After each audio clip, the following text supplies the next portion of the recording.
Thank you for joining and participating in this webinar. My name is Ron Loveridge. I co-chair the Solar Valley Consortium. For the record, I'm a longtime political science professor at UCR and a former local elected official here in Riverside.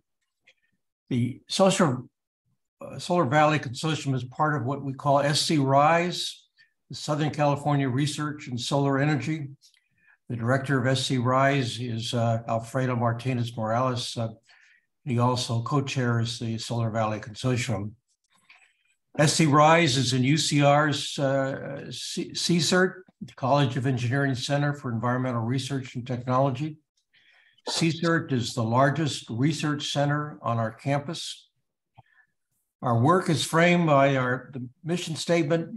Consortium activities promote the equitable and sustainable expansion of solar energy and related storage technologies in inland Southern California. At our last stakeholder meeting, we talked about various obstacles to siting industry-sized solar projects. In brief, the issue that came in focus was land availability. If those who've read the LA Times on Monday, December 5th, there's an excellent article by Sammy Roth. The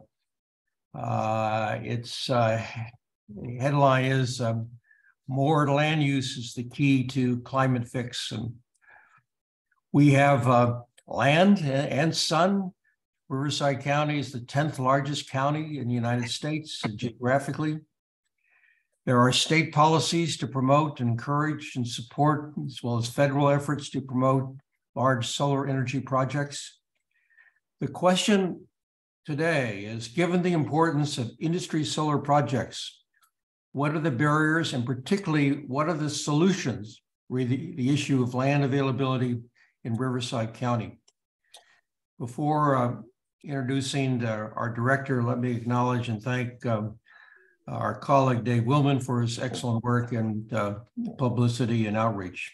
Now, Fred, Director of Solar Valley Consortium, please introduce our moderator and the panels. Okay, thank you very much, Ron. Really happy that everybody's here today. We're looking for a lively discussion and dialogue to be created. So I'm just going to go through some short mini-me bios. Vjon White is the co-founder of the Center for Energy Efficiency and Renewable Technologies. He is the legislative director of the Clean Power Campaign. Over his lengthy career, he's been involved in developing legislation and innovative regulatory programs focused on air quality, renewable energy resources, and the mitigation of global warming. Welcome, John. Next up, we have Marissa Mitchell. Marissa from Intersect Power. Marissa leads land use planning, community engagement, and environmental policy for Intersect. Marissa has worked on renewables since 2006 with a focus on minimizing environmental impacts and maximizing environmental enhancements. She has a wealth of experience with development from site selection through construction. She's also conversant with environmental laws and policies and maintains close regulations with key regulators. Next up, we will have Janaea Scott, who was appointed as a CEC commissioner by Governor Jerry Brown in 2013, and in 2019 was designated vice chair and commissioner by Governor Gavin Newsom. She is currently senior counselor to the Assistant Secretary for Land and Minerals at the U.S. Department of the Interior. Ms. Scott holds degrees from Stanford and the University of Colorado. After Janaea comes Kevin Richardson, who is a transmission planner for Southern California Edison and oversees high voltage generation, interconnections, and reliability studies in Riverside, San Bernardino County, Inyo, and Mono counties. Kevin has participated in the Renewable Energy Transportation Initiative, the Desert Renewable Energy Conservation Plan, and the San Joaquin Valley Least Conflict Solar PV Development Effort. After Kevin, we have John Hildebrand, who has 20 years of professional planning experience and is currently the Riverside County Planning Director. John is a member of the American Planning Association and has served 2 terms as director of the Inland Empire section of the APA, representing Riverside and San Bernardino counties. John has also been a member of the California chapter of the APA board. He's a part-time adjunct instructor at Cal Poly Pomona in the Urban and Regional Planning program. And next up, we were going to have Courtney Vaccaro with us, who is a commissioner on the Energy Commission. She sent me a note this morning saying that she's really not feeling well and can't be with us. But prior to becoming a commissioner, she worked as an advisor to Commissioner Karen Douglas. She holds doctorates and a master's degree in public administration from the University of Southern California. And prior to that, earned a Bachelor of Arts degree from the University of California at Berkeley. And last meeting, I did a fairly thorough set of notes and so can read some of the highlights from what Courtney said last week. The points that she made are equally relevant for San Bernardino and Riverside County. So hopefully we can capture some of that in what I read. So with that, turning it back over to John White, and go ahead, John, and let's start the proceedings. Thank you, Fred. This is a very timely, even more than we thought when it was organized. So I commend the Solar Valley Consortium for its foresight in anticipating this issue as being an important variable. I think a couple things. First of all, citing large solar projects, which almost inevitably now are going to include battery storage. I don't think you'll see a lot more large-scale solar without battery storage because the needs of the grid have now shifted from the mid-afternoon peak to the evening when the sun goes down. And so that I don't think it necessarily complicates the siting of industrial solar projects, but it's a factor to keep in mind. The second thing is, well, our early planning for renewables was based on achieving the renewable portfolio standard, which is now stands at 60%. And but the metric is changed, and we're not now just looking at renewables. We're looking at greenhouse gases, and what that means is it's not simply a matter of adding more renewables to the grid. It's adding the renewables that can replace fossil fuels while maintaining system reliability. And that calls for a more balanced portfolio than the one that we have.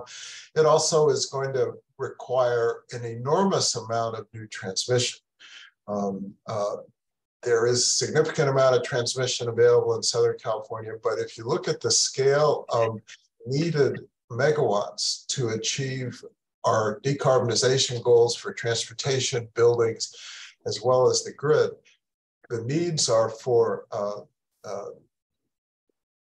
gigawatts worth of power. And because solar and batteries remain the least expensive of the renewable resource, although out-of-state wind is very important, particularly from New Mexico and Wyoming, those resources are very important to us. But the availability of land has become an issue, as well as the permitting process. San Bernardino has taken upon itself to do a fairly arbitrary set-aside of land. They just don't want developed, no matter what the arguments are. I think the other tension point that has occurred, and Mr. Hildebrand can probably reflect on that, is the solar industry, to its detriment, I think, has insisted on the need for ongoing property tax exemptions that other renewables don't have. And this has caused friction with the counties and led to some conflict. I think there is some maturation of that process, but one of the interesting things that I think is going to have to be part of this discussion in a way that it hasn't been before is community benefits. The communities that are going to be receiving these projects, as well as the transmission, are going to need to be assured and comfortable, or at least accepting, that these projects are necessary, but that they'll also create benefits in the communities where they sit. And that's a new phase of negotiation, if you will, where developers oftentimes very creatively are able to build strong local support by early consultations and engagement with the community. The second thing I think is that we need to have a better coordination between the available transmission and interconnections and the sites that we're seeking to build projects. One of the failures, I think, of the federal DRECP process is that the BLM, California BLM, and all of us that were working on this thought that we were creating zones where solar could go, as well as taking a lot of land out of production or out of availability. And the problem is twofold. One, if those zones don't have access to transmission, then you're sending them there to die. Okay, you can't develop a solar project without transmission, even if the site is perfect.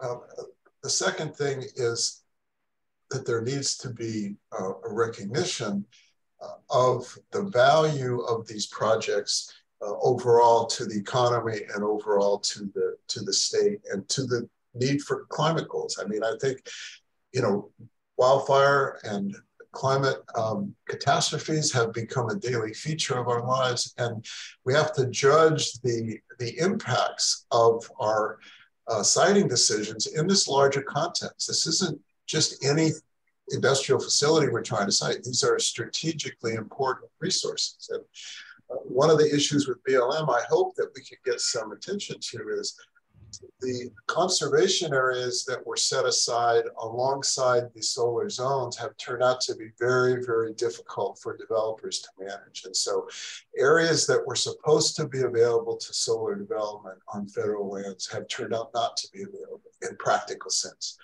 And given the Biden administration's commitment to developing renewables on public lands, I'm hoping that the state of California and California BLM can make some improvements in that process so that the areas that we've identified can in fact be workable. So with that as an introduction to set the stage, I'd turn it back to Fred and be available for questions as we go. Okay, so thank you for that, John. It's a very good introduction. And rather than go into questions at this point, I think what we should do is turn to our second presenter, who is Marissa Mitchell, working for Intersect Power. Marissa, please take over and tell us what you think about solar in Riverside County. Thanks, Fred. Thanks for inviting me here today. So Intersect Power, really briefly, we're a developer of solar, battery, wind, and green hydrogen assets across the Western United States, with a lot of our portfolio on public lands. We've now developed about 5 projects in Riverside County, 3 of them which have substantial battery capacity. And I wanted to spend a little bit of time talking about a couple of benefits and a couple of challenges that have sort of evolved over the last decade or so. One thing about the Desert Renewable Energy Conservation Plan, I think it's worth spending time there, because we're now in the, past the approval phase of the DRECP, really into the implementation phase of the DRECP. And once you get into implementation of a land use policy, you notice things that you weren't necessarily planning on, both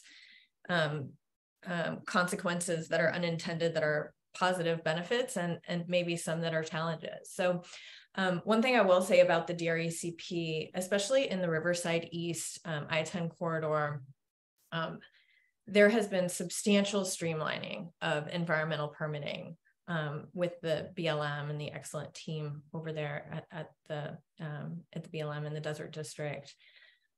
for several projects, including one of ours, the Oberon Renewable Energy Project, and a couple of Clearway projects. So those are the first couple of projects that have gone through the DRACP process as covered projects. And they were able to be permitted with a lower level environmental document and environmental assessment instead of an EIS. So substantially less time processing those permits, substantially less complications, but still the same level of public participation, Native American consultation, and rigor in terms of biological resources evaluation and consideration. The reason why the streamlining has been so successful is there is a lot of certainty in what the DRACP offered. There's specific locations where solar can be developed, specific locations where solar is off limits. So that sent a clear message to developers. In addition, there are hundreds and hundreds of what are called CMAs, or conservation management actions, which are essentially mitigation measures, or in some cases, go, no-go guidelines within those development focus areas. So having those CMAs clearly spelled out and told developers, this is what you need to go look for, this is what you need to verify you're complying with, this is sort of the checklist of things that you need to make sure you're designing your projects around so that they can be successful and obtain those streamlined permits. So that has been really, really helpful, and has certainly sped up the process of entitling these very, very large units, these very, very large generators. So it's been great. A couple of things on the implementation side of things that I think maybe we weren't expecting quite so much of, is that some of the various CMAs are restrictive of development within the development focus areas. So there are certain CMAs that are designed to protect certain vegetation types, certain habitat types, certain rare plants that if identified in the field would then subsequently need to be avoided by project development. And so what we've seen, especially in the Riverside East corridor, is that the I-10 corridor, is that only about 55% of the project footprints that have been proposed within those development focus areas have been able to be developed into solar projects. And so what you get is projects that are a little bit more broken up. And if I could share my screen just really, really quickly, I'm just going to show one map because a picture is worth 1,000 words. So let me know if folks can see this. This is the layout of the Oberon solar projects. It's actually two generator projects, Oberon 1 and Oberon 2. And the overall project footprint outline that was proposed on BLM land is this black outline here, and that's 4,500 acres. And then within that, only the areas in blue and red and yellow are the areas that are able to be developed for the project. So a lot of these areas, like over here and over here, are very, very small. What we have right here, the reason why this area was avoided is there's a vegetation type called desert dry wash woodland that is an important vegetation type identified in the DRACP to be avoided. So what you see is sort of inefficient layouts with some of these large generators, which isn't so bad in itself, except that when you think about what you're potentially giving up by avoiding these areas within the development focus areas. And perhaps what you're giving up is, when you think about how much more solar could potentially have been developed in this area, you realize that we're going to get to 100% renewables in the state by 2045. And that solar is going to have to go somewhere, right? So if it's not going here, it's going somewhere else, which in a way is a definition of sprawl, right? Are we creating more solar sprawl by not concentrating that development in one particular area? Now, there could be a lot of benefits to avoiding those habitat types within the project footprints. For example, we are working with some researchers at at the U.S. Geological Survey and the University at Cornell to do a long-range study of the residual habitat value of maintaining these large swaths of intact vegetation in between the solar generator areas. And so we'll know in 5 to 10 years whether or not this was a good idea or not, and how much habitat value those areas retain. And hopefully it's all good news. But meanwhile, when we're obtaining our permits from the wildlife agencies and negotiating with them about identifying mitigation habitat or compensatory mitigation land that we do need to buy to offset the impacts of the solar generator, they're saying that these areas in between the solar arrays are essentially scorched earth. They're not considering them to have any potential value for wildlife. They want us to remove tortoises, desert tortoises, from the vegetation in between the solar array areas and move them to another site. So on the one hand, we're protecting habitat. On the other hand, we're discounting it as being useful, and we might be creating a need for the solar to be developed in habitat elsewhere. So that's one thing that I think nobody necessarily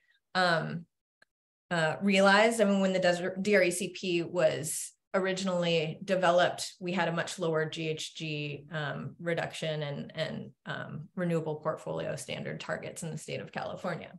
So that's one thing that is worth considering. I don't necessarily know what the solution is, but I think it's worth considering. There are a number of other development focus areas that are we're finding that when you look at the resources and the constraints out there in the field, that they're not developable. In some cases because of surface cultural resources that are very sensitive, in some cases because the DoD has some strategic land areas that are needed that cannot be occupied with solar. And in other cases, many cases, they're just so far from existing transmission capacity. Now that may change as the state develops transmission capacity, but for now, absent a large build out of additional transmission capacity to these areas, they will continue to be uneconomic until and unless wholesale power prices substantially increase in the state of California. And I don't think that's anything that anybody is necessarily shooting for. So those are a couple of challenges. I know I'm running out of time here, but one additional thing I'll say is that Riverside County, typically a project in Riverside County will need entitlements from both federal authorities and local authorities, the county, Riverside County. And Riverside County permitting process has been very, very good. It's been fairly easy to get through the process on the CEQA side of things, getting through an EIR, their staff is really excellent. What's been a lot more challenging than we expected is getting through the grading and building permit process. And what I suspect is that the grading and building permit process was sort of developed with a particular, much smaller subdivision type project in mind. And so my recommendation to improve that, get it down from about a year's worth of work going back and forth with the county to get those permits, get that down to something more reasonable, like maybe 3 months, would be to engage in a process that identifies a ministerial building permit process that's specifically designed for large scale solar generators, that doesn't go through all of the details necessary for a subdivision, but rather focuses on what's necessary to ensure safe construction and operation of a large scale electrical generator. So I'll stop there, but I'm available for questions. John, do you have any comments on that? If not, we'll move straight to Janaea. Yeah, I just think it was a very helpful presentation and important to contrast what's going on the real world on the ground versus what we thought was going to be happening. So I think also the importance of large-scale solar being planned. I'm not sure we're ever going to put it all in one place. I think Central Valley is going to take an important role in siting because the land use constraints are less, but the transmission needs there are greater. So I think the key is to coordinate the build out, which is what this really is. This isn't any longer project by project. This is build out of gigawatt scale renewables, and that requires I think a more coordinated and adjustable planning. I think that what Marissa points out is some things that we didn't know have added complexity, and things that we probably didn't intend have added complexity. So I think it's a very good framing of the issues. Thanks, John. Jania, why don't you take over? All right, and can you all see my screen? I'm hoping the answer is yes. Okay, good. Good morning, everybody. Thank you so much for the invitation to be part of this dialogue. I've been looking forward to it ever since I heard from Vijan and Fred a little while ago. Mine is actually kind of a high-level overview here. I brought some slides just because I tend to talk fast when I get excited about topics, and I'm always excited about working on solar and land use planning. And also because I think I'll just have a little bit of background information that I'm happy to share with folks after if it is of interest. So let's see. All right, so in my presentation, I'm just gonna start kind of a higher level in California Desert Renewable Energy Conservation Plan. Then I'm gonna dig down, of course, into the Riverside County development focus areas.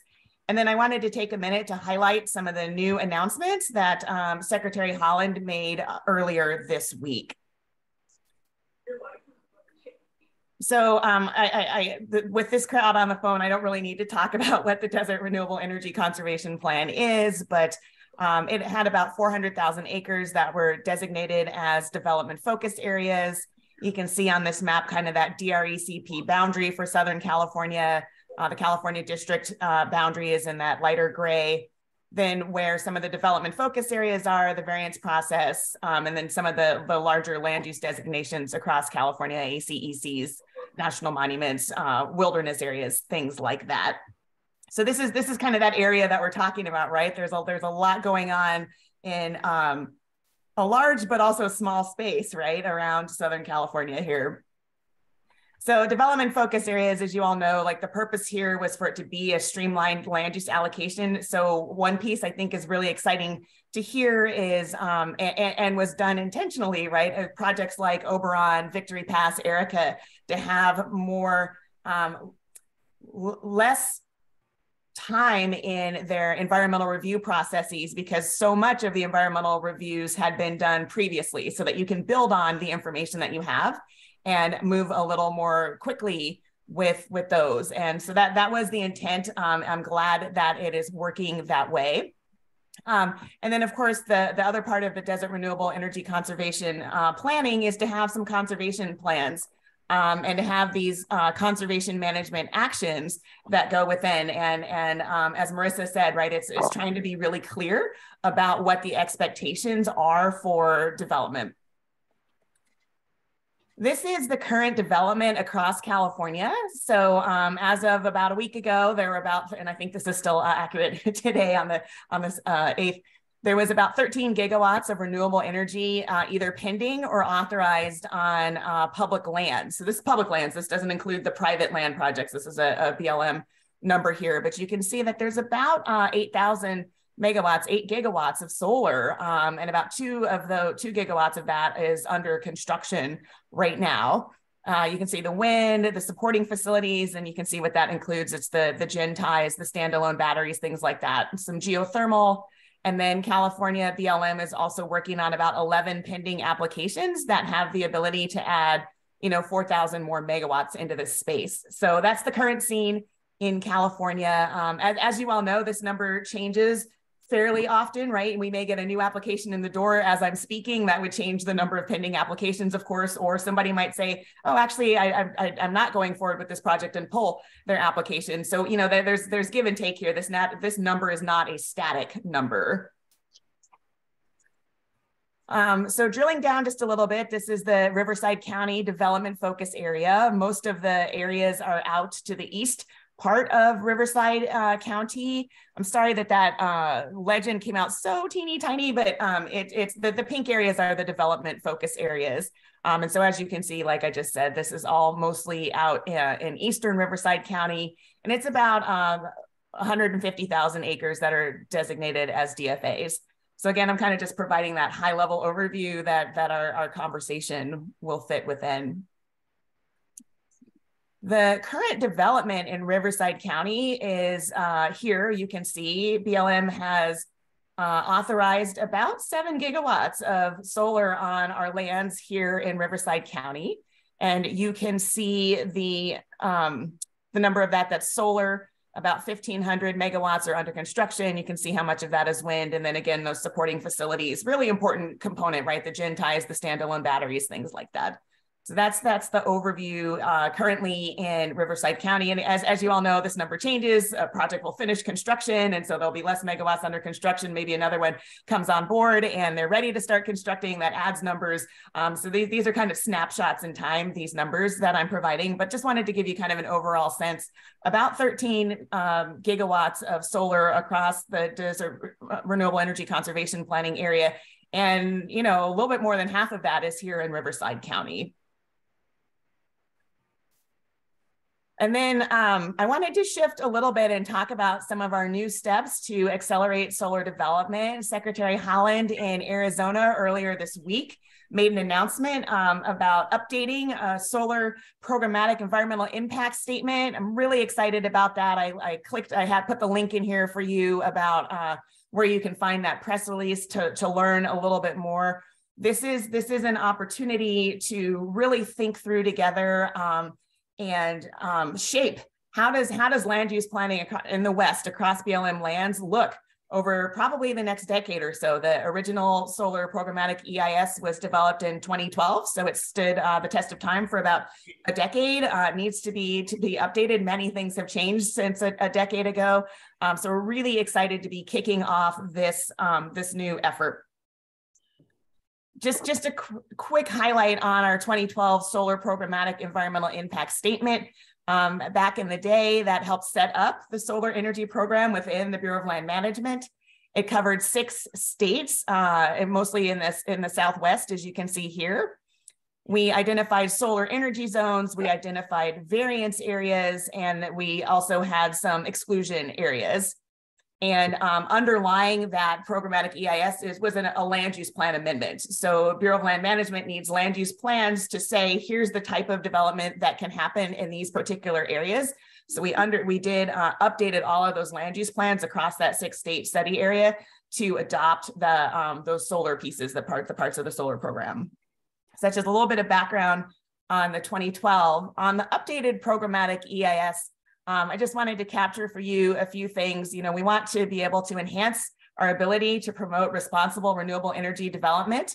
And as you all know, there's a goal out there in the Energy Act of 2020 to have 25 gigawatts of electricity by 2025. We take that very seriously. As you all have noted, we need to identify more lands to make that happen. We've also got Executive Order 14008 tackling the climate crisis at home and abroad that instructs the department to increase renewable energy production as well.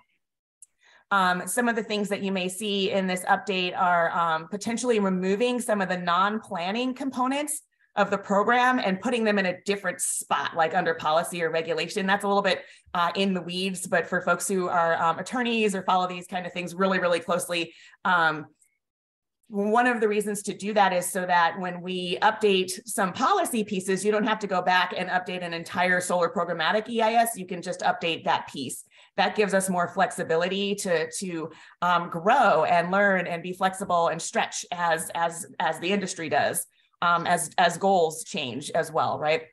And then to update our solar planning based on new resource information, prevalent technology, and also the lessons that we've learned over the last decade or so of doing solar in this way. So I just want to give you guys a quick summary of the notice and hope that it inspires everyone to provide thoughtful and constructive comments to the Bureau of Land Management. We really want to hear what you think.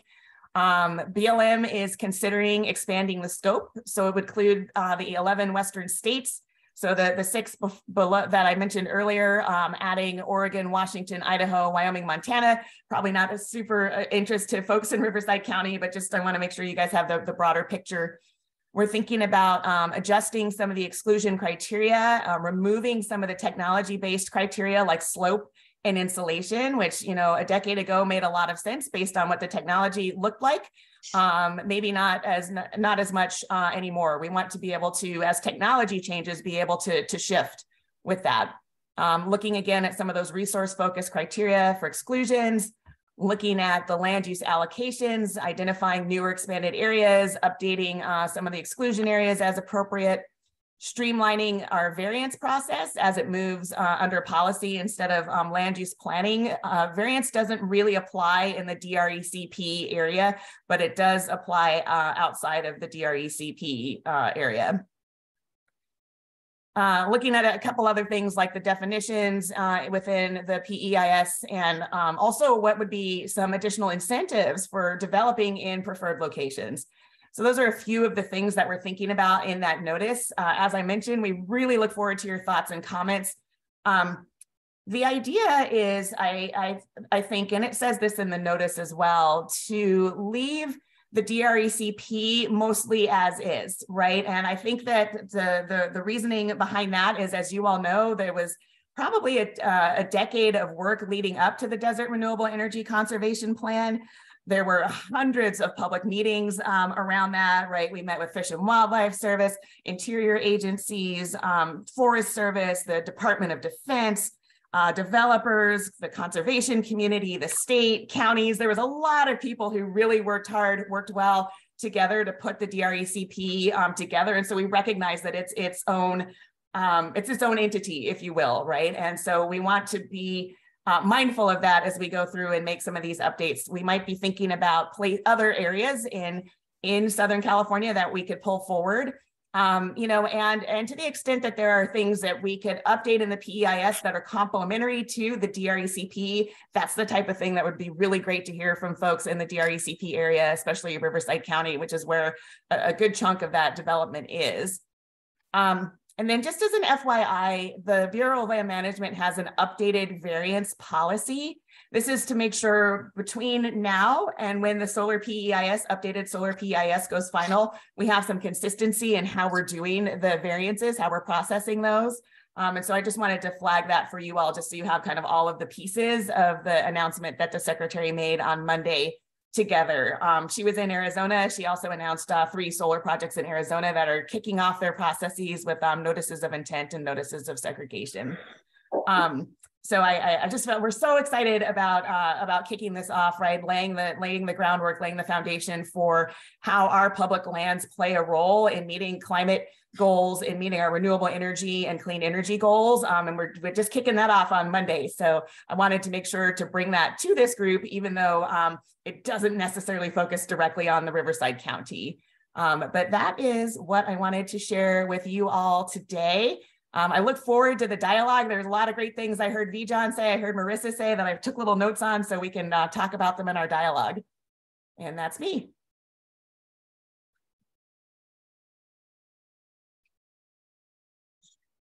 Thanks, Janaea. Very thoughtful, and definitely we look forward to the conversation, the dialogue to come. So next up, we have Kevin Richardson from Southern Cal Edison. Kevin, take it away. Good morning, everybody. Just want to get a verbal confirmation that you can see my presentation. Yes. Yes. Alrighty, thank you so much. So I'm Kevin Richardson. I'm one of Southern California Edison's transmission planning managers covering the east side of the Edison system. So my group is responsible for doing the generation interconnection studies and also the reliability studies for Riverside County. And so I'd like to cover quickly today is what Edison's done, what we're doing, and what we'd like to do in Riverside County.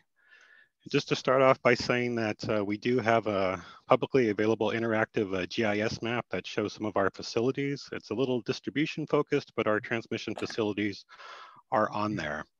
One document I'd like to focus on today, though, that recently came out is from the California Independent System Operators transmission planning process They had a meeting back on November 17th, and they went over their reliability results for their studies, and also the projects submitted by various utilities or third-party transmission builders to try to improve the system and address reliability issues. And they also kind of shared their insights on the policy studies that they're currently doing based on renewable portfolios from the California Public Utilities Commission. And so here's a screenshot from a slide in that presentation, kind of covering the Edison's eastern area, which is kind of our facilities in Riverside County. In the pink dashed box, kind of at the bottom of the slide, trying to indicate the Edison facilities in Riverside County. So from the right side to the left side, from the east to the west, we've got the Colorado River Substation, Red Bluff, Devers, Valley, Alberhill, El Casco, San Bernardino, and Vista. And in today's presentation, I'd like to just kind of go over Colorado River, Red Bluff, Devers, and also kind of Valley and Alberhill. And just to note that the power flow in this Riverside County area in Edison's service territory is from the east to the west. Now, as far as what we've done in Riverside County, we just completed a really big transmission project called the West of Devers transmission project. Back about a little over a year ago, in May, June of 2021. It was our West of Devers project. And basically we have a Devers substation in Palm Springs. It's a really big substation. It's got 500 kilovolt, 220 kilovolt, 115 kilovolt voltage levels. And basically there were four 220 kilovolt transmission lines heading west out of Devers that were kind of a bottleneck for all the power that was coming into Devers from the east. So coming in from Colorado River Substation, or being imported from the Palo Verde nuclear plant, or from Red Bluff, all that power flowing into Devers, there was a bottleneck on the transmission, the 220 kV transmission lines just to the west of Devers. And so this project was identified in the kind of the 2008, 2009 timeframe as part of the generation interconnection cluster study process. The project was to tear down and rebuild these 220 kV lines to get more capacity out of them. And so we took the power from the 1600 megawatts down in the kind of the blue highlighted area, and we upped the capacity to 4800 megawatts. And so now that area is a little less of a bottleneck for all that power coming into Devers substation there.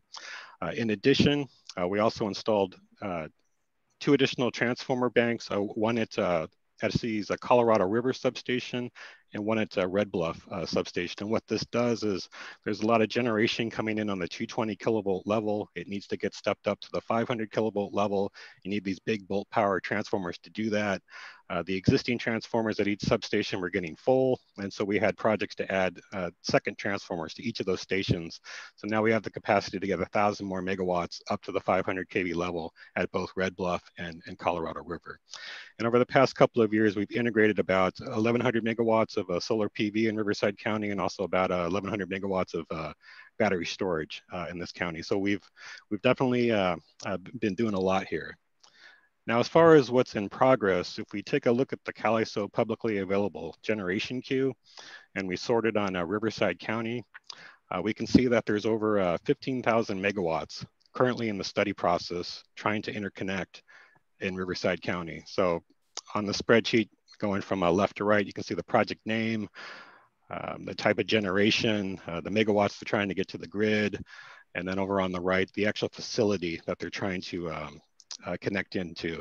And as Janae showed on one of her slides, the development focus areas are kind of on the east side of Riverside County, and that kind of correlates to what we're seeing in the queue. So if you look at that column on the right-hand side, you see a lot of Red Bluff Substation, Colorado River Substation, and those are our main substations on the east side of Riverside County. And so I had to split this queue snapshot over two slides because it's just so much generation, but here's the second part of it. And again, you see a lot of generation trying to get into a Red Bluff Substation, Devers Substation as well, kind of totaling 15,000 megawatts. And to put that in perspective, the CAISO forecasted peak load for today is just under 29,000 megawatts. So just this generation in Riverside County alone that's in the study process, it's basically half of CAISO's forecasted peak load for today. So as far as constraints, this is just a lot of generation. It goes well beyond what the existing Riverside transmission system can handle. And, you know, not only do we kind of have an issue here, but to the east of Riverside County, in La Paz County and Maricopa County, there's also 8,600 megawatts in the study process that would, you know, wants to interconnect, and that power would flow into Riverside County, into, you know, Edison's transmission facilities. And so I think that's the kind of the first constraint that we have in this area, is not only just all the generation in Riverside County, because the power flow is from the east to the west. There's a lot of generation in La Paz and in Maricopa that's trying to interconnect, and that's going to flow into the Edison system and just kind of add to these issues. Now, going back to this screenshot from the CAISO presentation, looking at the legend, you can see that the red line is supposed to indicate overloads. And so we can see that the CAISO and their studies with the renewable portfolio that they're currently looking at from the CPUC, based on that amount of generation, which is less than the queued generation, but it's still enough to be triggering overloads between Colorado River and Red Bluff, between Red Bluff and Devers, between Devers and Valley, between Valley and future proposed Alberhill, between Alberhill and Serrano, from Mariloma to Mesa, from San Bernardino to Vista to Etiwanda, from San Bernardino to Etiwanda.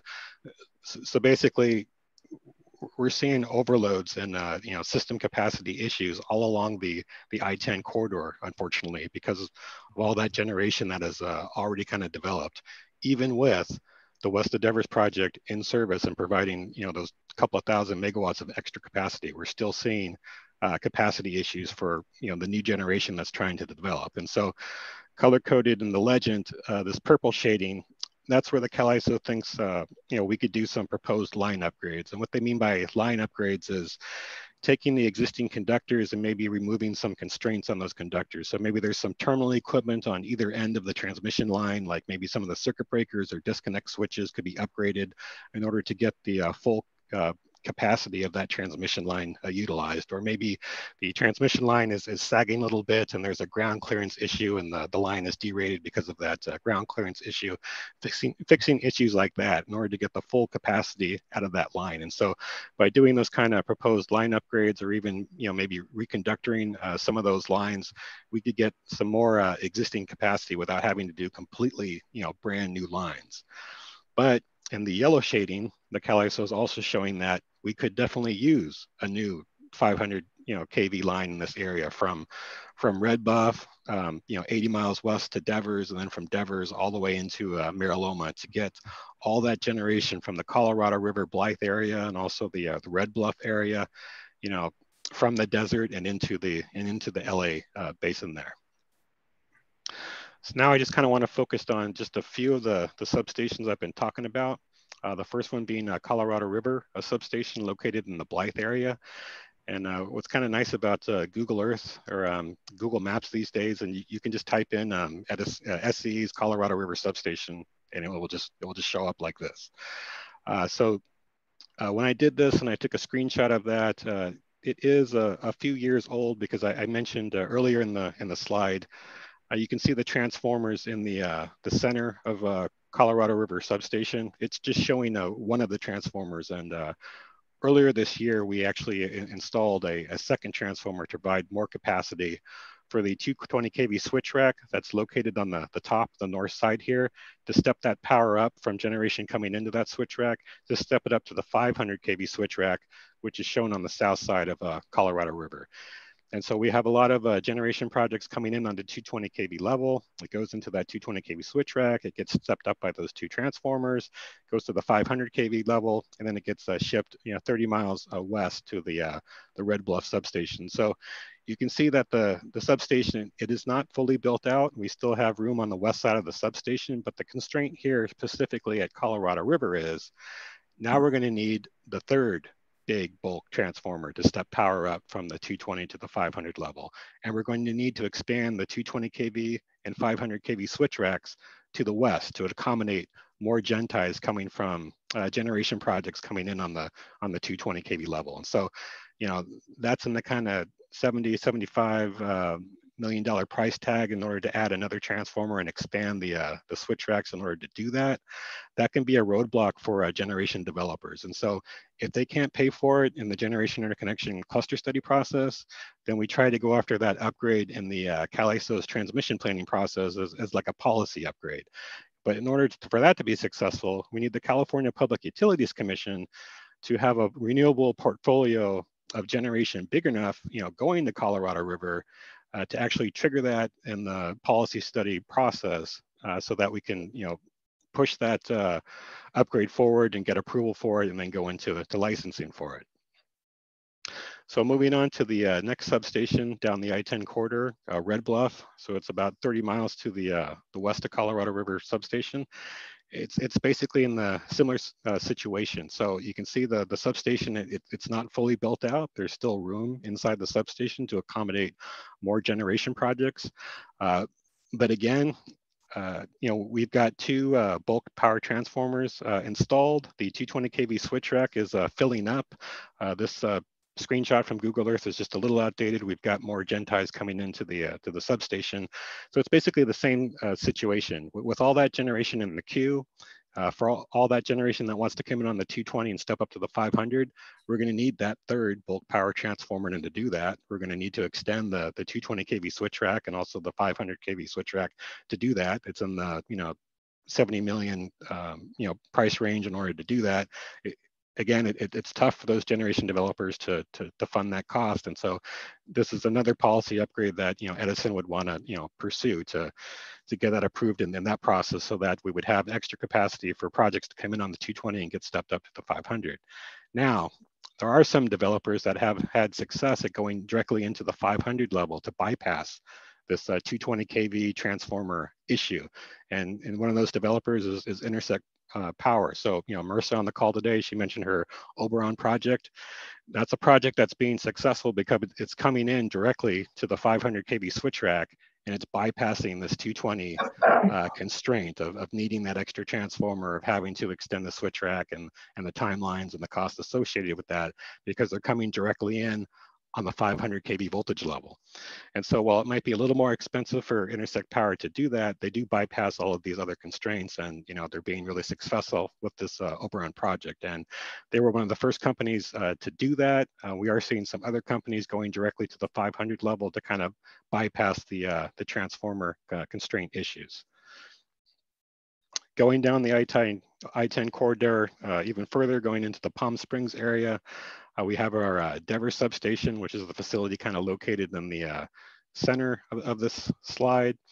You can see the existing CPV Sentinel gas plant to the right. It's about 800 megawatts or so gas plant. But with Devers, it looks drastically different than Colorado River and Red Bluff, right? Because it's an older substation and it's pretty much already fully built out. So we do have generation projects still trying to go to Devers substation, still trying to go to the Devers 220 kV switch rack, which is located at the very bottom. But you can kind of see that it's pretty much already fully built out. There are still one or two positions, but with the amount of generation trying to go to Devers substation, we're seeing the need to expand that switch rack a couple positions, to the west. And generation developers are having a hard time kind of getting their generation tie lines into the substation based on all the lines and kind of the congestion around the substation. So in addition to having to expand the substation to the west in order to free up more switch rack positions for developers, there's also a short circuit duty constraint where, based on all the projects interconnecting around Devers, that 800 megawatt gas plant right next to it, all the wind turbines and the Palm Springs area, it creates a lot of short circuit duty issues to where with the new generation, we've gone beyond the limits of what our circuit breakers can handle. And we need to change out our circuit breakers from 63 KA to 80 KA, which is basically bigger, beefier circuit breakers in order to handle that power. And that's one of the upgrades we've seen recently in the cluster study process. And that could necessitate a rebuild of the switch rack. And so those are some of the issues going on at Devers substation. Again, going further west along the road, I-10 corridor, we get to the our Valley substation. And This isn't necessarily a generation interconnection issue per se. It's more of a load growth, a load serving issue in that local area. But basically what we have is Valley is a 500 to 115 kV substation. The 500 kV switch rack is in the middle of the substation. There is a 115 kV north Valley switch rack. You can see at the top. You can also see the Valley South, a 115 kV switch rack at the bottom. And so the issue we're having at Valley is there's been so much load growth in the Valley South 115 kV system that even though there's a generator, or there's a battery storage projects trying to connect into the system, they're unsuccessful because of the load constraints in the Valley South system. So basically, you might be able to interconnect your battery to the Valley South switch rack or to a substation that's fed out of the Valley South. But because there's so much load already in the Valley South system, you're not really able to charge your battery, and therefore you're not able to discharge your battery and actually offload some of these issues. And so what we're trying to do in the Valley system, and we've got a project in licensing right now, is called our Albert Hill substation project. And basically, taking a slide from one of the Albert Hill presentation slides we have on our website, you can see how the Valley system is split to the north and to the south. For the Valley North, it actually has system ties to other Edison systems. So when Valley North gets overloaded, we can actually roll load to other Edison systems that the Valley North system is connected to. But unfortunately for the Valley South, it's its own little independent system. There's nothing to roll load to. So when that gets overloaded, it's just overloaded. There's no relief for it. And so what we're trying to do is have a new substation called the Albert Hill substation just to the west of a Valley substation, where we could cut over some of these Valley South substations to it and free up capacity in the Valley South system, and then have a new Albert Hill system that could accept battery storage projects closer to the LA basin. And so just to kind of graphically show it another way, on the top of the slide here, you can see that there's a Valley North and a Valley South. There's a color code on the right to show how loaded those systems are. The Valley North system is kind of like a orangey color, so it's like 80 to 90% loaded, where like the Valley South is more red. It's 90 to 100% loaded. And so looking at the bottom of the slide, if we were to successfully get our Albert Hill and construct our Albert Hill project, you're creating a whole new little substation area that would take over some of the Valley South substations, and in effect turn the Valley South from red into a yellow. So you'd you get it loaded down to like 60, 70%, which would allow for battery storage projects to start to be successful in this area. Now, I've talked a lot about different kinds of upgrades.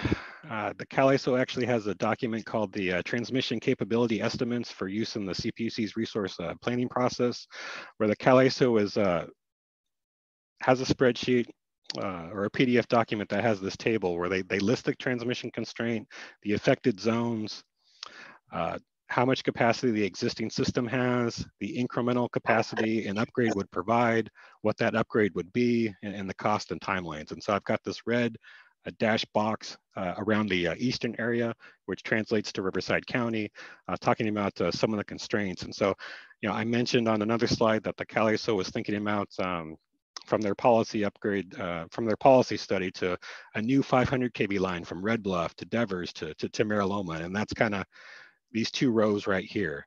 But if you look at the cost, it's over $2 billion to do a 500 kV line, that long of a line.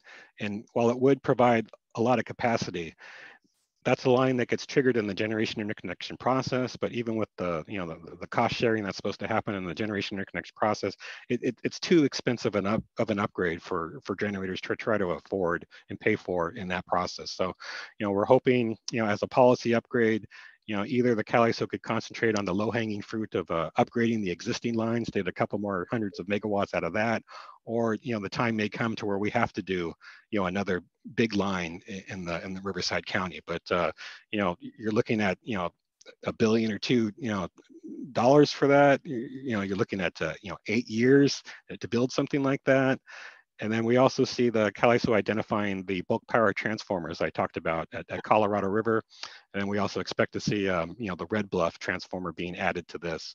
So, again, around, $74 million to add that, a 42-month lead time, and it provides 1,000, megawatts capacity to step projects up from the 220 level to the 500 kV level at those substations individually. And so just to kind of close out my presentation about the challenges and opportunities, we've done a lot of studies in this area, whether it's generation interconnection studies or whether it's reliability studies. And I think the transmission, the planning engineers, we pretty much know the upgrades that are needed in these areas. We just need the correct process to trigger those upgrades.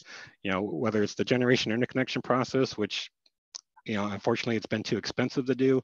Hopefully we can get renewable portfolios from the CPUC big enough to be studied in the CAISO's transmission planning process, to where we start to see and trigger these upgrades so that they can move forward and actually either have the utility or a third-party transmission builder, someone build this in order to provide the capacity in Riverside County so that we can interconnect more generation. So again, unfortunately, although we just did our big West of Devers project, we've installed some additional bulk power transformers. There still are severe transmission capacity limitations in Riverside. There's other studies, looking at the issues other than the CAISO document I just mentioned. The CAISO has also had a 20-year transmission outlook where they, noticed some of these issues and, proposed some of additional upgrades, but unfortunately that was just for information only.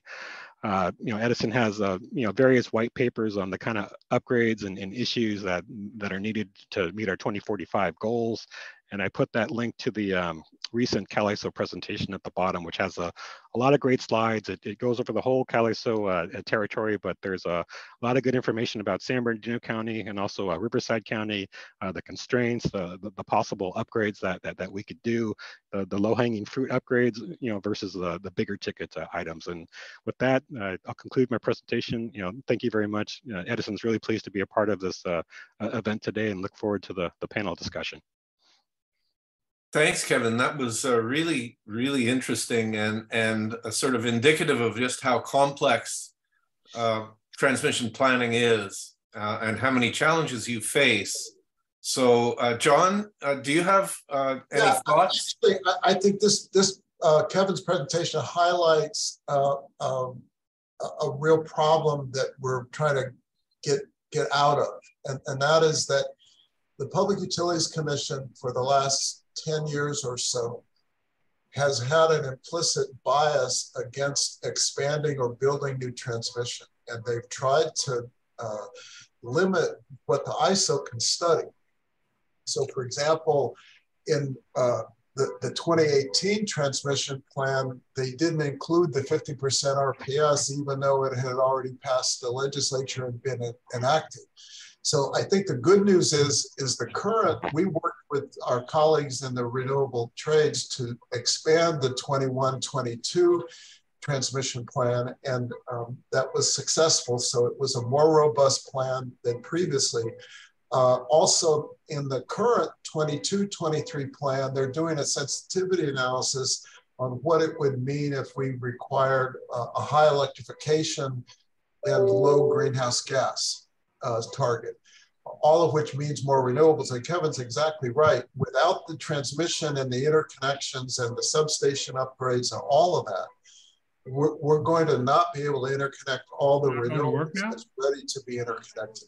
And so the siting constraint at the local level is one factor, but the availability of transmission and interconnection is an equally daunting challenge. And I appreciate Kevin highlighting it.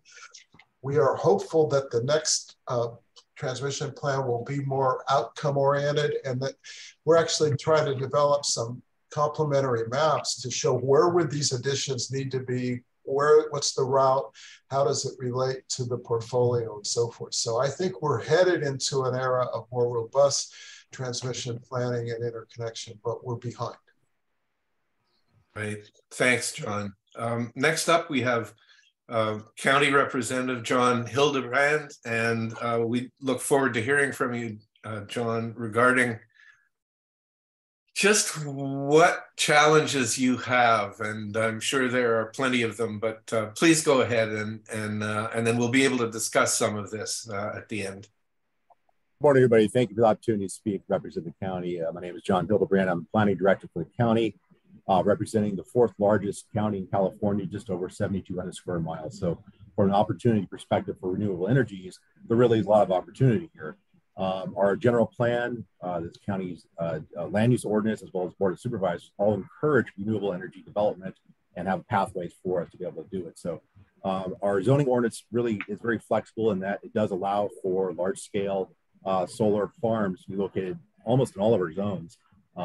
However, the caveat is, of course, location. And Marisa touched on this a little bit earlier. And the challenge that I face really is to facilitate the development of renewable energies, but also be an advocate for the communities that they're next to, be an advocate for the environment where they're going into. The county has 2 habitat conservation plans, the Western and the Coachella Valley. For perspective, the Coachella Valley multi-species habitat conservation plan is 375 square miles, very large area covering in the desert. And absent of these 2 plans, the environmental review and the permitting process would take forever. We have identified the areas that are located for conservation through the critter crossings and the vegetation that needs to be conserved versus the areas that can be developed.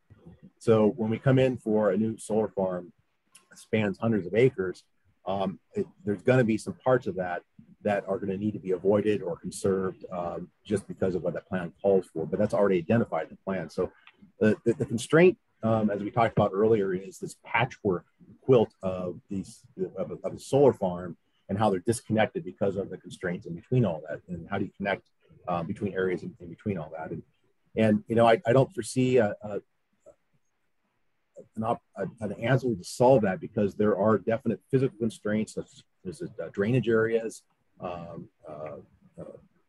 fault lines, things that have to be avoided.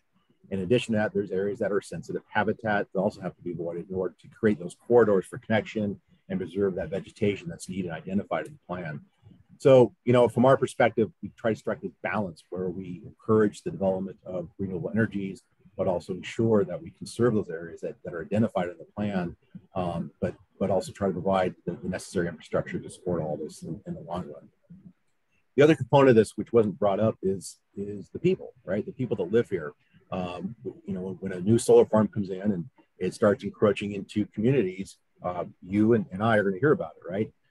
There's aesthetics issues, there's perception of noise and glare, truck traffic, and all these other things that come in that impact their lifestyle from something that wasn't there before.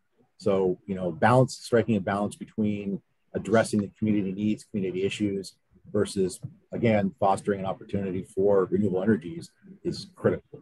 And one thing I would encourage on the development side of this, and what we do is sooner than later, reach out to the community, have a community meeting, charrettes, get them on board, let them know what's coming, listen to their concerns up front, be very transparent about it. And we really try to encourage all developers, not just renewable energies, but the large scale industrial development also, to be partners with the county, be partners with the community, and ensure that they hear what their concerns are. You're not going to make everybody happy, just can't do that, but at least you outreached, you communicated with them, and it shows good faith that you were really trying to address what their concerns are in the long run. Another thing was brought up, or the community benefits. We have this thing called environmental justice, EJ, SB 1000 now, that we're responsible for addressing. And there are specific areas within our county, as well as across California, that are identified as environmental justice areas.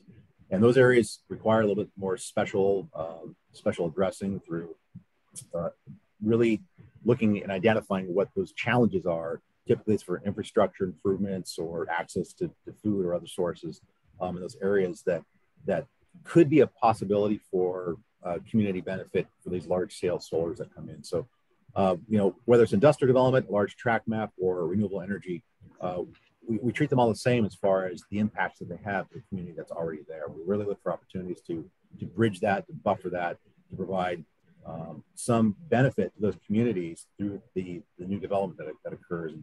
And we really encourage the developers, again, to reach out up front to identify what those needs are going to be. So Obviously, some other constraints we have in the county, Native American resources. There's, between the Chonga Morongo all the way out to Blythe, there's I think 11 or 12 Native American tribes that have historically been out here, and there's some challenges with raiding and disturbing some of those areas, and coordinating with them on all these projects, especially again the very large scale, hundreds of acres of development. You're eventually going to run into some kind of resource out there, and coordinating with the tribes, coordinating how to address those resources. We find them either through avoidance or relocation. It's also critical up front and part of the initial review process.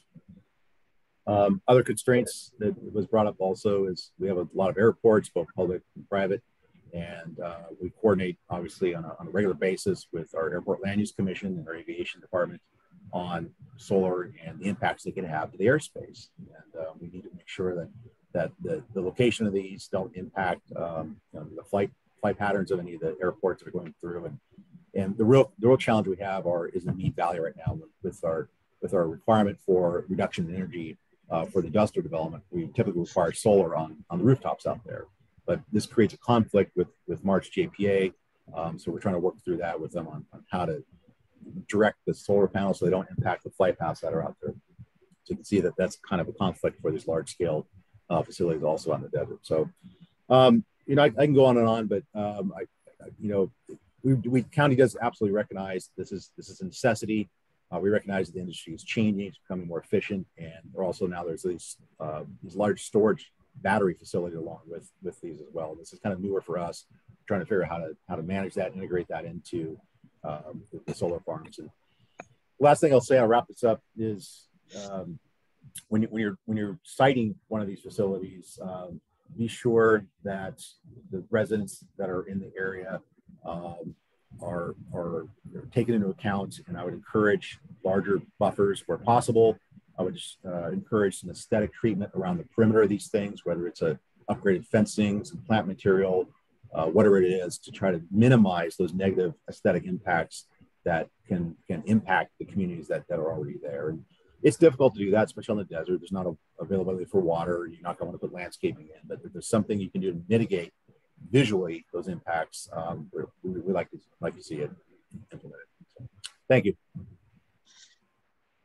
Thanks very much, John. Understand that you've got lots of pressures coming from different directions, and it's a juggling act that you have that we're all dealing with. John, do you have some brief comments? Well, no, I would just say that the comments illustrate the expertise that has been established in Riverside County with respect to building and planning and siting solar projects. So, I would just say that Riverside probably been the most successful county, despite difficulties and challenges, at deploying more solar than anybody else. I think there's some lessons learned, particularly the thoughtfulness and the details that they've identified as being essential to being successful. So a very good presentation. Yeah, good. Thank you. So Courtney Vaccaro was to speak next. She's just let me know this morning that she's really sick, and so we wish her well. Hope that she recovers quickly. So I'm just going to read a couple of notes from her presentation on November 10th, focused basically on the same land availability issues, and mention that SB 100 requires that the Energy Commission, the Air Resources Board, and the Public Utilities Commission issue a report every 4 years that talks about how the state's going to meet the SB 100 goals. The first report was issued in March of 22, found that we needed a significant, unprecedented build out of renewable and clean energy generation for the next 25 years. The key finding is that we will need to build 6 gigawatts of solar, wind, and battery storage resources annually. Modeling indicates that for utility scale solar, the state will need an additional 17 gigawatts by 2030 and close to 70 gigawatts by 2045. That would mean developing roughly 759 square miles and will require close to 20,000 acres developed per year. given those statistics, there is a lot of pressure on the whole group of us to try to find ways to improve land availability for large-scale development. And perhaps the rest of the discussion, some of the rest of the discussion can focus on that. So I'd like to open it up for questions and comments amongst the panelists. And if we have questions from our audience as well, we'll see how many of those we can take. So comments, questions from panel?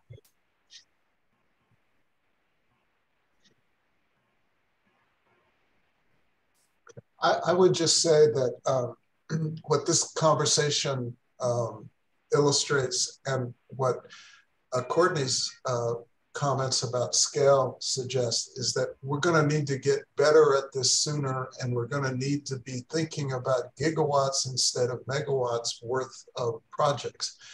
And that means extraordinary coordination. I think as I look at the landscape, one of the challenges we face at the local level is that, and this is also true for some of the state agencies that are doing fish and wildlife permitting and so forth, is I don't think that the local governments, maybe with the exception of Riverside, because there's been so much activity there, are prepared or understand the scale of what's coming. Mm. And since most of the resources for projects like this are needed when projects apply. I mean, the resources don't flow until projects apply and pay fees and so forth. So I think one of the things that the state needs to consider, you know, when Janae and I worked together back in the early part of the century during the Obama administration, there was an extraordinary amount of coordination between the state and the federal agencies on particularly wildlife permitting, you know, and getting, you know, coordinated permitting. You know, in those days, Fish and Wildlife wouldn't look at a project until the BLM had already approved. So you know, getting the permitting to be, you know, simultaneous, I think is one thing. But I also think there needs to be a partnership between state government and the policies that we have and the local governments on the ground who are going to be needing, I think, additional resources to undertake this planning. You know, we do have a new authority that is controversial. We haven't talked about it very much, but the legislature and the governor gave the Energy Commission the authority to override local government on projects where the developer wanted to basically have a state approval instead of local. Now, you know, that's caused some unhappiness with the local governments, but it also ignores the fact that even if you do this at the CEC, you're going to have to use local government data and experience for doing the CEQA analysis and so forth. So while you can overcome maybe arbitrary land use decisions at the local level with this preemption, I think it's a mistake to rely entirely on that authority to overcome permitting barriers at the local level, and that there needs to be a recognition that the local government role is really, really important, and there needs to be a recognition by local government that this is a responsibility that the whole state is counting on them to be able to execute.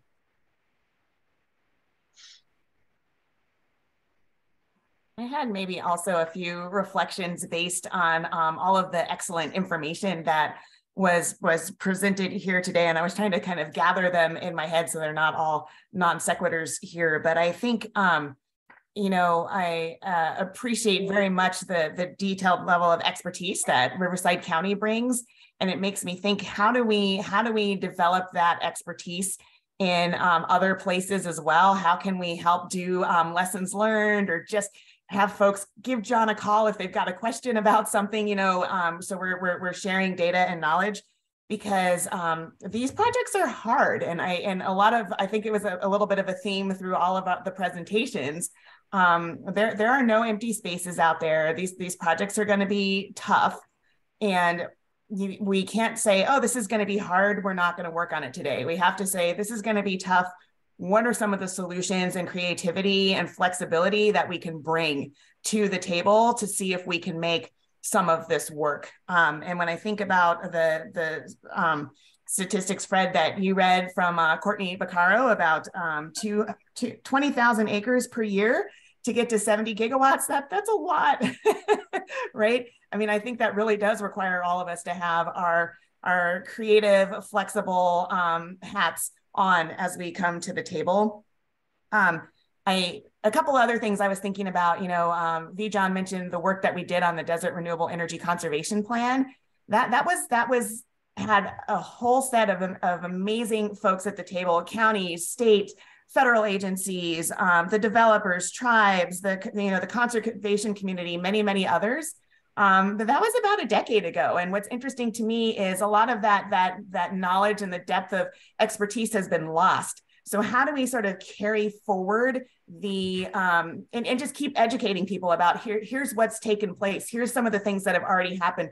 Let's build on what we've done before versus starting all over when we have a new set of folks. It's been 10 years. Some of us are still here and some of us are a new set of folks. And so how do we kind of continue that education so people are up to speed and we can keep building on the lessons that we've learned? And then maybe the last thing that I'll flag is, and I think that John mentioned this, Marissa mentioned it, Kevin mentioned it a little bit.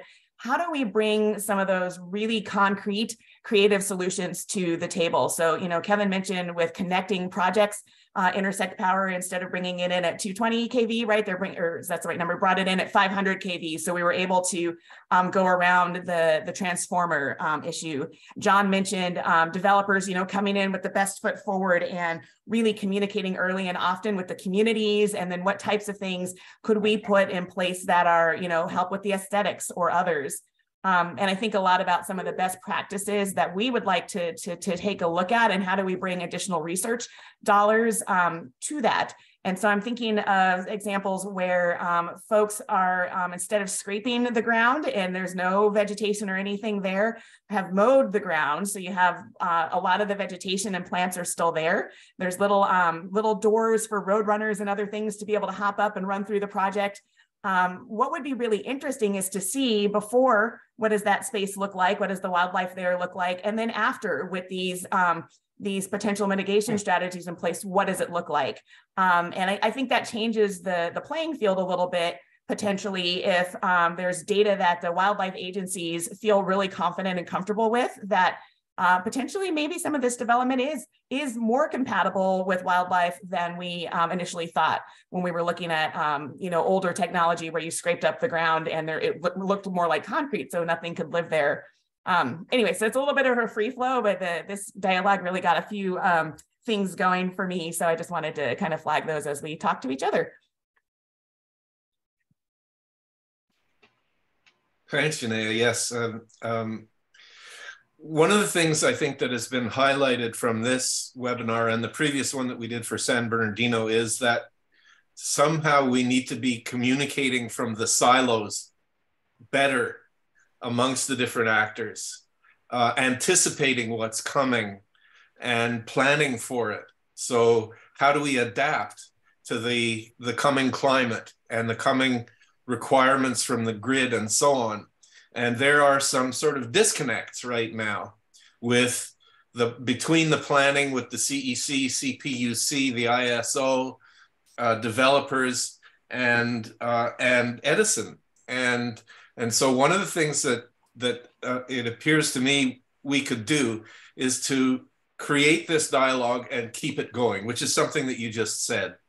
And what we're hoping is that we can create an ongoing flow of information amongst the various partners to see just what it is we're going to need to do to meet these goals.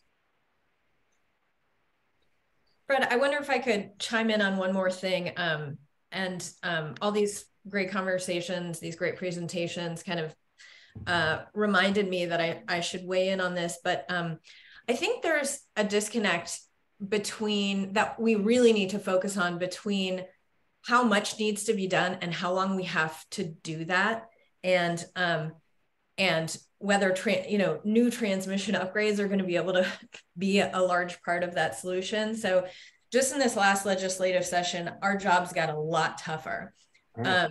Not only do we have to have 100% of electric retail sales be from carbon-free sources by 2045, we have a new target of 90% of that needs to be online by 2035. That's only about 2.5 development cycles from now that they need to be fully permitted, with building permits in hand, ready to go, with lots of people on the ground building them. 10 years. That's enormous. It's very difficult to get transmission upgrades done in 10 years. And so a lot of that will rely on the existing transmission system. We are seeing in this last Q cluster that our transmission upgrade costs for interconnecting generators are in the hundreds of millions of dollar range, which is higher than any Q cluster in history. So what that means is that only very, very large projects can support those types of generation interconnection costs. That means that projects are going to need to be larger to have the economies of scale to accommodate those costs, which means we need large swaths of land, intact swaths of land, all in the same places. And obviously those types of lands are becoming fewer and less frequent. So not only do we need to do all that by 2035 and then an additional tranche by 2045, by 2050, we need to have a GHG free economy in the state of California, right? So not only do we have to have the solar and wind and battery resources to power our electric grid, we also have to have the solar, wind resources to generate green hydrogen so they can be used, and green fuels, so that those resources can be used to power the rest of the economy, like transportation, air travel, long haul trucking, industrial processes, steel manufacturing, agriculture, everything. So there are certain areas of the economy that just can't be electrified and are better served with gas type resources or green fuel type resources. So that's going to take an additional lot of land, whether that's inside California or it's outside California, it's imported here. But it's a very, very fast transition that we're being asked to make. So I think the way that I like to think about this energy transition is there's 2 phases. One phase is we got to rely on the existing transmission system and do this as quickly as possible. And phase 2, let's think about where those, let's plan the transmission system. So we're going to the lowest impact places that we plan ahead and have a lot of certainty and clarity on the permitting process for those resources. But phase 1 is, I think, going to be the biggest challenge. It's going to have the most conflicts, and we're going to all have to work creatively together. Definitely. It's, I guess the way I just thought of describing it is, folks, it's pants on fire for everybody. Well, but not pants on fire. We have work to do, and we've got to do it in a strategic way. I think the thing that's different now is, up till now, we've been doing mostly project by project in response to various procurement orders. We haven't had any real coordination on transmission and interconnections at a system level. We have, in Northern California, it's a nightmare. PG&E is paralyzed with wildfires and corporate incompetence, if I may say. And you've got substations that were 3 years ago supposed to be upgraded that aren't done. We're grateful that Edison is on top of it as much as they are. And I think Kevin's presentation combined with Marissa shows the challenge. And what we need, I think, is an implementation or a build out plan for both transmission and for interconnections, as well as for projects. The governor needs to step up. And I'm just going to say it that way. This governor has an enormous amount of rhetoric on climate change and clean energy. He puts out press releases all the time about all the wonderful things that we're doing. All we've done is adopt targets, and we're not meeting them, okay? Because of these delays in implementation and transmission interconnections, we're running the dirtiest fossil fuel plants that were supposed to be shut 10 years ago. That's not success. So I think the legislature needs to tell the governor, you are accountable for our planning of transmission. You are going to have to tell us where are we on the backlog, because there's a bunch of projects sitting at the PUC that haven't been approved. The IOUs are behind on interconnection, so people can't get their projects connected. And there needs to be a longer plan that includes all of the lines that Kevin identified. And then we're going to have to think about, can we do it cheaper? Because if it's a FERC jurisdictional transmission line, FERC determines what the profit margin is.